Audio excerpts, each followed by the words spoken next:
Okey, Assalamualaikum warahmatullahi taala wabarakatuh dan selamat sejahtera. Okey, baik, hari ini cikgu nak masuk kepada topik 6 yang ada kaitan dengan equilibrium. Okey, equilibrium. Okey, Le Chatelier's principle. Okey, Le Chatelier's principle. So Le Chatelier's principle. Baik. Ini adalah satu topik yang ada kaitan dengan equilibrium. Okay, dia berlaku pada sistem yang ada reversible. Okay, reversible reaction. Baik. Pertama sekali kita tahu yang ada beberapa efek yang kita akan bincangkan. Baik, yang pertama adalah concentration. Okay, concentration. Yang pertama adalah concentration. Cikgu tulis mana? Concentration cikgu tulis kat sini. So concentration. Yang kedua kita ambil pressure. Dan pressure ni biasanya ada kaitan dengan volume jugalah. Okey, volume. Yang ketiga kita masuk kepada temperature. Yang keempat kita masuk kepada nama catalyst. Okey, catalyst. Dan kelima, ni keempat ni kelima cikgu ada inert gas. Okey, inert gas. Baik, ni pada constant volume dan constant pressure lah. Baik, so cikgu akan terangkan satu kesemua sekali sampai ke catalyst. Lepas tu untuk inert gas cikgu akan buat yang baru punya. Okey. Baik, tengok kepada concentration. So tengok kepada concentration, cikgu tak nak guna yang complicated, kita ambil yang senang, kita gunakan abjad sahaja. Okey. So let's say kita ada 2A gas. Okey. Dia jadi apa ke namanya ni? Tambah dengan B, let's say B1B. Okey. Gas dia jadi 2C. Yes. Okey. Baik, kemudian kita nak bincangkan tentang concentration. Okey, kita nak bincangkan tentang concentration. So, mudah. Biasa dia akan kata, okey, kalau kita naikkan concentration A, apa jadi? So, pertama sekali adalah yang kalau kita gunakan equation ni tak jalan. Kenapa equation tak jalan? Equation dia mesti reversible. Okey, equation dia mesti reversible. So cikgu buang yang ni dulu. Equation mesti reversible. Tak macam ni nak patah balik. Okey. Contohnya dia naikkan A. So A increase. Concentration A increase. So bila concentration A increase, dia banyak, apa dia akan buat? Sistem akan shift untuk kurangkan dia. Bahasa mudah, Le Chatelier ni adalah dia tak suka apa yang kita kacau dia. Kalau kita kacau dia, dia akan counter balik. Okey, kalau kita kacau dia, dia akan counter balik. Okey, so apa dia akan buat adalah dia akan shift to the right. Okey, so dia akan shift to right. Kenapa dia nak shift to the right? Sebab dia nak kurangkan bilangan A. Sebab concentration A bertambah kan banyak. So dia nak kurangkan, mestilah dia akan gunakan A tu untuk hasilkan C. So dia akan kurangkan sampai dia mencapai equilibrium. Okey. So dia akan sampai dapat equilibrium balik lah. Baik. Katakanlah dia kurangkan A. Kalau dia kurangkan A, sistem akan shift untuk dapatkan A balik dan seimbang lah.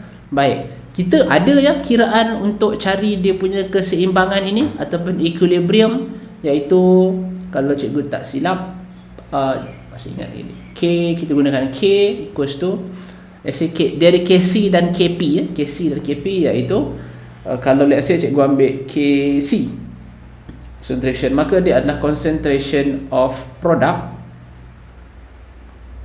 okay, kuasa X bahagi dengan concentration reactant, kuasa Y. Okay, sama juga dengan KP lah, pressure untuk X, kuasa dia punya stoichiometry bahagi dengan dia punya pressure untuk reactant, kuasa stoichiometry. Okay, so kalau kita naikkan A, dia akan shift, dia akan kurangkan A. So dia akan naikkan C lah. Okay. Baik. Ini bahagian concentration. Sekarang kita masuk kepada bahagian pressure. Okey, pressure ni, apa itu pressure? Pressure adalah frekuensi untuk salah satu molekul menghentam dinding-dinding dia. Okey, semakin tinggi pressure, maksudnya semakin kerap dia menghentam dinding-dindingnya lah. Okey, cikgu bagi contoh, dalam satu kelas cikgu letak 10 orang. Okey, lepas tu tiba-tiba cikgu kata okey, cikgu nak masukkan lagi 5 orang, 15 orang. So apa akan jadi? Dan cikgu suruh bergerak secara rawak, maka pressure dia akan bertambah. Possibility untuk dia melanggar dinding-dinding kelas tu lebih tinggi sebab molekulnya lebih banyak. Okey, jadi sistem tak suka. So ada beberapa cara yang sistem boleh buat. Okey, pertama sekali, kalau kita tak fixkan volume, dia boleh expandkan volume.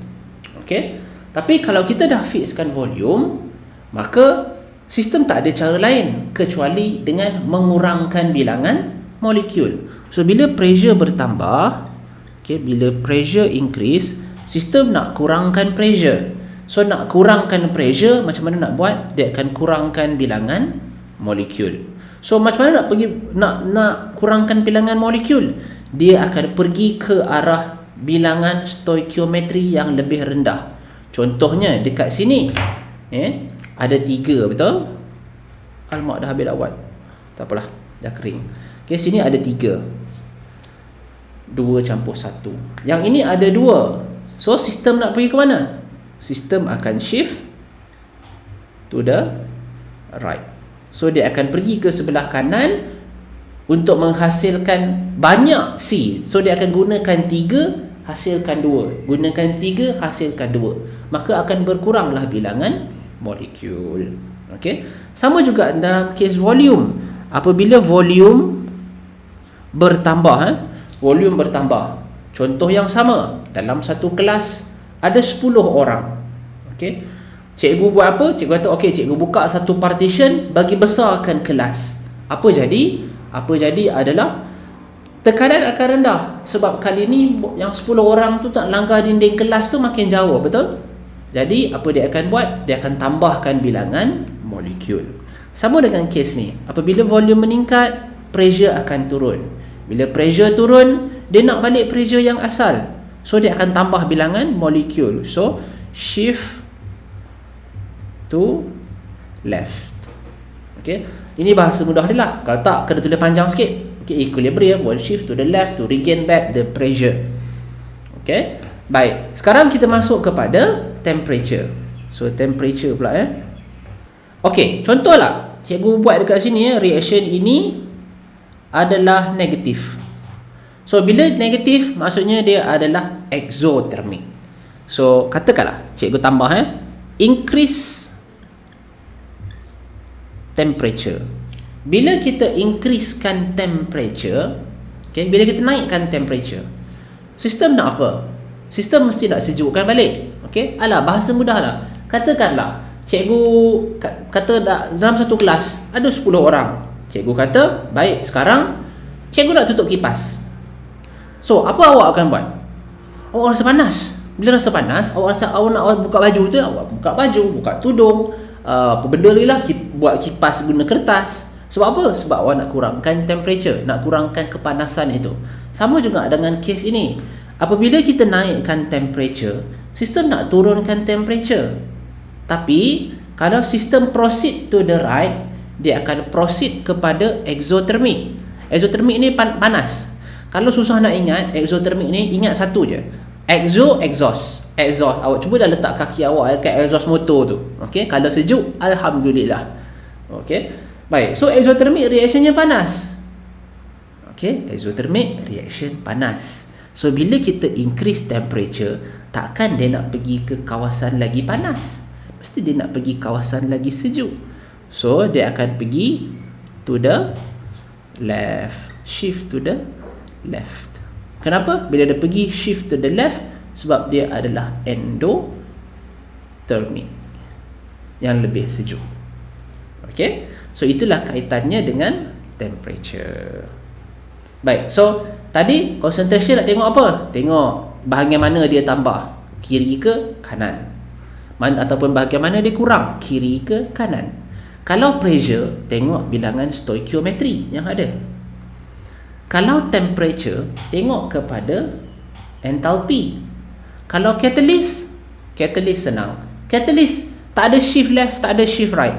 Okey, kenapa? Dia melajukan yang pergi ke kanan, dia melajukan yang pergi ke kiri. Maka tidak ada shift yang berlaku. Okey, so untuk catalyst, no shifting. Okey, baik. So sekarang kita masuk kepada inert gas, iaitu tadi cikgu tulis 2A tambah dengan B, dia jadi 2C. Betul? Inert gas ada dua. Inert gas pada constant pressure, dengan satu lagi adalah inert gas pada constant volume. Okay, volume. Kita masuk satu-satu dahulu. Tengok pada constant pressure. Apa yang constant? Contoh, cikgu ada satu container, ada gas bulat. Okey, gas bulat ke? Tak payahlah guna bulat-bulat ni. Cikgu gunakan AB lah, senang Cikgu gunakan A, ada gas A, ada gas B. Okey, ada gas A, ada gas B. So, bila cikgu nak kira pressure total, dia akan bersamaan dengan pressure A campur dengan pressure B. Betul tak? Sebab pressure total adalah campuran bagi setiap partial pressure yang ada dalam container. Okay, so let's say lah kita bagi value 1 atm campur 1 atm, maka total pressure-nya adalah 2 atm. Okay, 2 atm pressure total Sekarang constant pressure, cikgu masukkan gas, inert gas. Bila cikgu masukkan inert gas, cikgu sekarang persamaan kita adalah pressure total bersamaan dengan pressure A campur pressure B campur pressure I, pressure inert gas. Sebab inert gas pun gas juga, betul tak? Now, constant pressure kata tak boleh, pressure total mesti 2 atm. So bila dia kata pressure total kena 2 atm, boleh tak kita nak masukkan nilai 1 ni balik? 1 campur 1 campur, mana boleh 1 campur 1 campur kosong, betul tak? So value-nya akan lebih rendah daripada 1. Let's say 0.8 campur 0.8 campur dengan 0.4, contohlah. Maka partial pressure-nya telah berkurang. Okay, partial pressure telah berkurang daripada 1 dia jadi 0.8. So apa nak buat? Sistem akan naikkan balik partial pressure. So nak pergi mana? Shift to the left. So to increase pressure, shift to the left. Okay, sebab kat sini banyak molekulnya. Baik, kalau kita masuk kepada inert gas constant volume, case yang sama. Let's say cikgu terus masuk kepada penjelasannya. Kita ada A, B, I. Okay, pressure total katakan sama 2 atm. So 2 equals to PA campur PB, apa ini, campur dengan PI. Okay, now tapi dia kata constant volume. Okay, maksudnya pressure ni kita boleh ubah. So katakanlah cikgu nak katakan 1 campur 1 campur 1 bersamaan dengan 3 atm. Boleh tak? Tak ada masalah lah. Sebab kita tidak mengkonstantkan pressure totalnya. Okay, kita benarkan dia berubah. So dalam kes ini partial pressure tidak berubah. Oleh itu no shifting. Bila kita katakan constant pressure, apa yang kita constant kan? Pressure total. Okay, pada constant volume, pressure total tidak constant.